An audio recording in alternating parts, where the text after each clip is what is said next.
నేను మొన్న కూడా మీకు చెప్పాను, అబ్రహాము ఓర్చుకున్నాడు కాబట్టి వాగ్దానం సంపాదించుకున్నాడు ఆయన. ఓర్పు ఈరోజు మనకు చాలా అవసరం.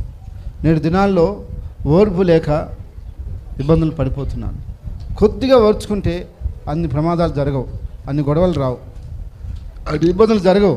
కానీ కొద్దిగా ఓర్చుకోలేము మనం. ఆ ఓర్పు లేకే చాలా సమస్యలు వస్తున్నాయి ఈరోజు. కనుక ఓర్మి చాలా అవసరం ఉంటుంది మనకు. ఏమవసరం?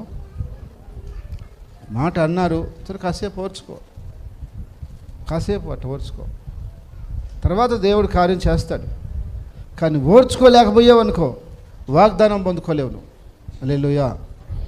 ఏం పొందుకోలేవు?